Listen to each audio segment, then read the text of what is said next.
semuanya, kita ngopi yuk. Yuk ngopi. Ngobrol pintar bareng Lisa dan Leo.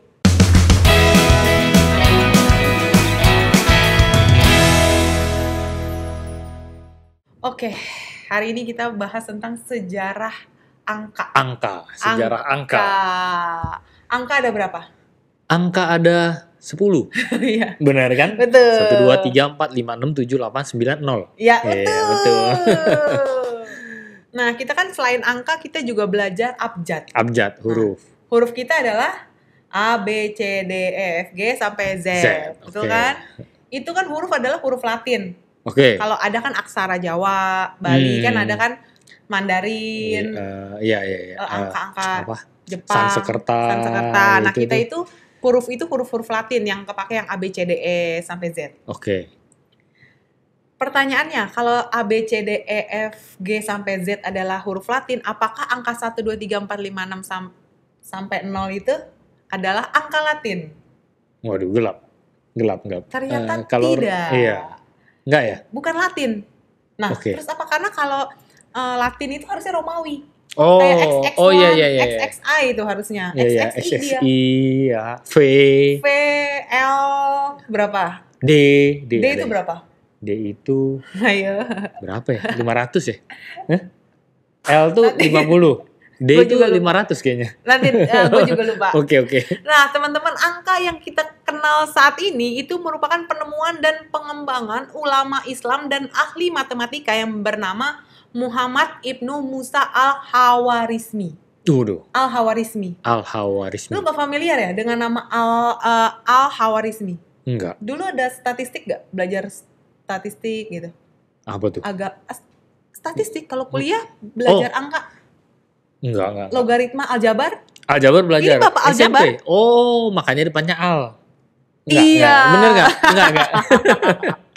Bisa jadi. Aljabar dulu kan. Aljabar, matematika tuh ada 3 ya. Aljabar, geometri. Wah, di SMA. Pak. Oh, IPS ya. Lu apa? IPS kan? Gue IPS. IPA, ilmu pengetahuan akuntansi. Nah, jadi gini, kalau ngomongin sejarahnya, sejarah angka itu sebenarnya mulainya dari bangsa Mesir. Peradaban paling senior kan? Mesir.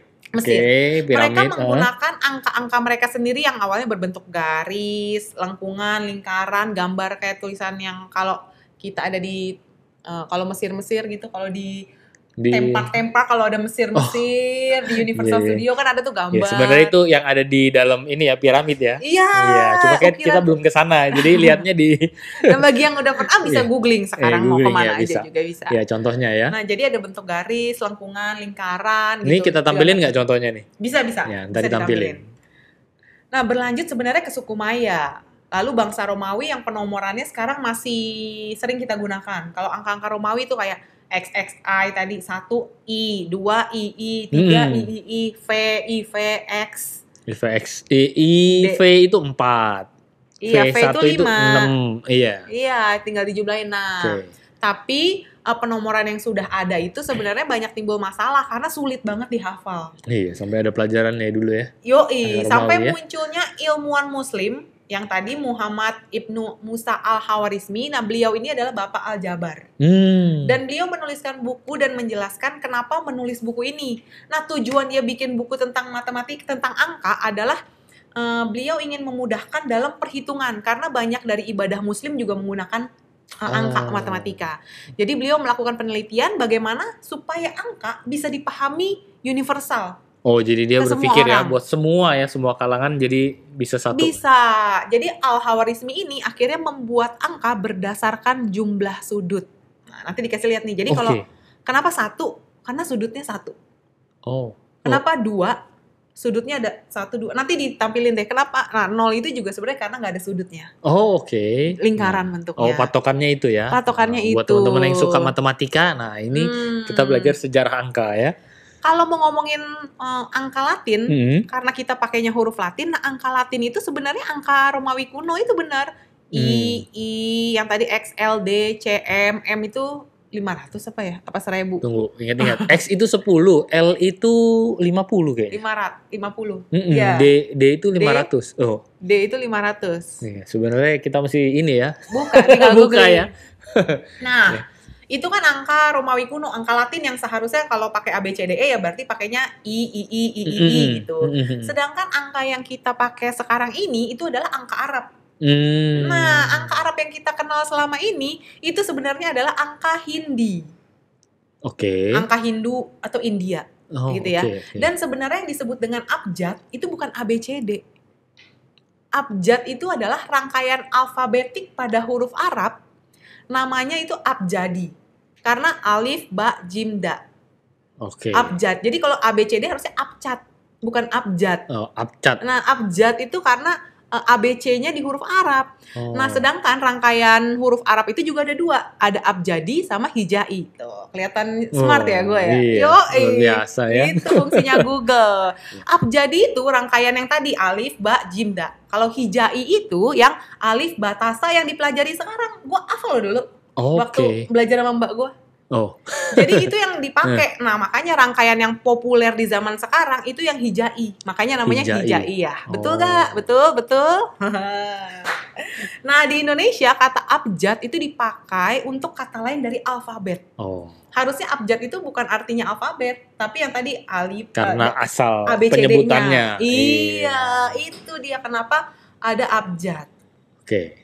Nah, asal muasalnya nih, pada awalnya manusia kan menggunakan huruf untuk penomoran angka yang tadi X10, L50, C100, M500. Nah, hal semacam gini tuh juga terjadi di peradaban-peradaban lainnya. Namanya alphabetical numeral. Nah, di Arab juga awalnya pakai huruf. Sebelum penomoran-penomoran ini kayak bahasa Ibrani, Sanskerta, Mandarin juga pakai huruf ini ya kan, gitu. Juga menggunakan huruf sebagai penomoran karena belum tercipta angka pada waktu itu. Jadi dulu masih pakai huruf lah ya. Alphabetical numeral. Nah, jadi alphabetical numeral ini kan sebenarnya huruf. Jadi pada angka tertentu itu bisa dibaca sebagai sebuah kata dan mengartikan sesuatu. Karena susunan huruf. Jadi tadi kalau X, I, M jadi SIM gitu kali ya, gitu. L, I, D, lit. Nah, itu dinamakan dengan kronogram. Kronogram itu biasanya digunakan sebagai ilmu-ilmu mistik dan perjimatan. Jadinya kayak begitu mengarahnya. Kalau angka bisa diterjemahkan, huruf diterjemahkan ke angka. Jadi basic ilmu-ilmu mistik dan perjimatan. Jadi bisa buat pasang nomor ya? Bisa. Ini hal-hal kayak gini tuh banyak dipakai di sekte-sekte gitu, sekte batiniah. Biasanya mensakralkan angka-angka tertentu tuh atau huruf-huruf tertentu.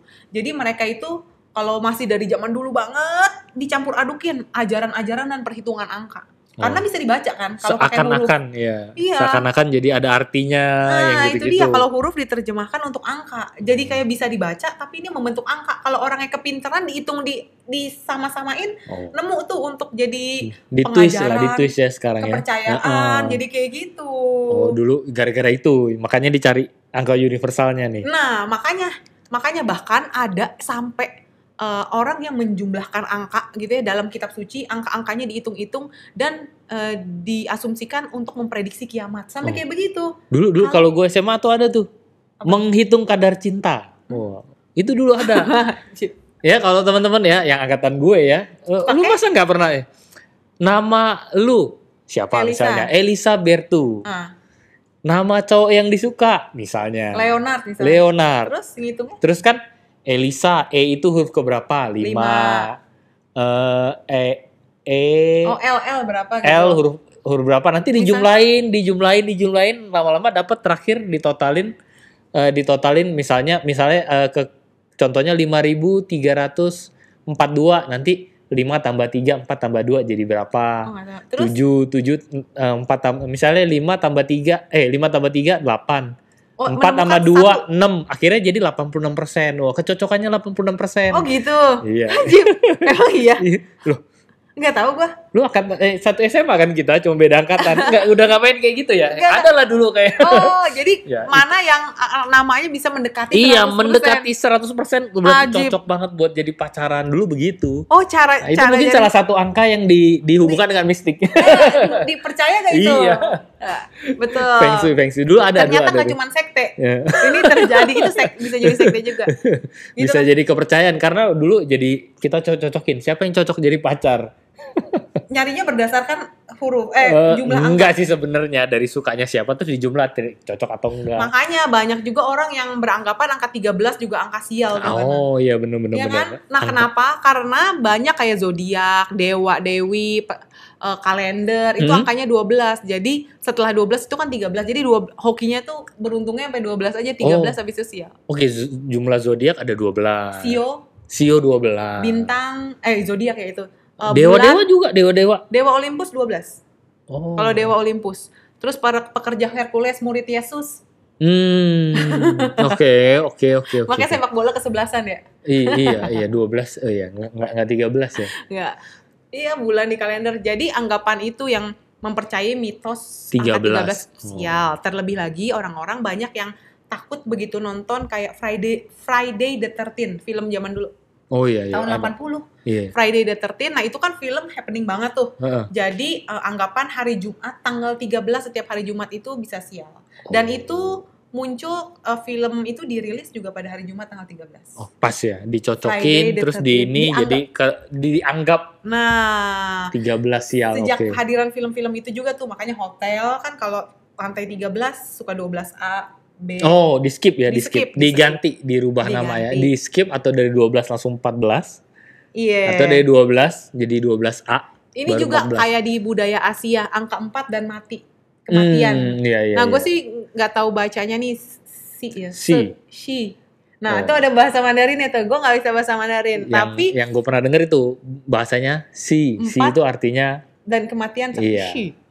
Nah, ya kalau cengkoknya gue nggak tahu. Nah, itu kan terdengar sama persis ininya. Iya. Kata-katanya terdengar sama antara 4 dan kematian. Jadi biasanya di skip tuh 4 sama 13, 4 sama 3. Lanjut ke histori. Oke. Walaupun disebut dengan angka Arab, nah angka-angka ini sebenarnya berasal dari peradaban India. Oke. Lalu kenapa disebut dengan angka Arab? Jadi gini ceritanya. Oke. Jadi di angka India tapi disebutnya angka Arab. Oke. Padahal tulisan Arab kan nggak kayak gitu. Angka Arab nggak 1, 2, 3. Jadi saat dulu namanya dinasti Abbasiyah sudah menguasai daerah Sindu. Al-Sindu itu namanya sekarang Pakistan. Nah, ini dinasti nggak cuma di Cina doang ya? Enggak. Di mana Ming, Tang.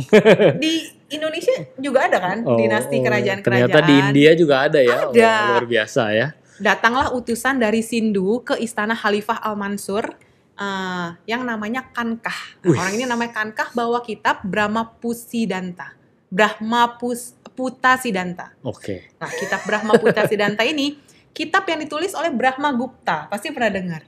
Tapi nggak tahu Brahmagupta. Pernah dengar nggak? Enggak, gue punya teman namanya Chandra Gupta. Artis bukan ya? Enggak, teman SMP gue. Oh. Ya oke, next. Brahmagupta itu. Mungkin dia masih turunannya. Oke. Iya benar.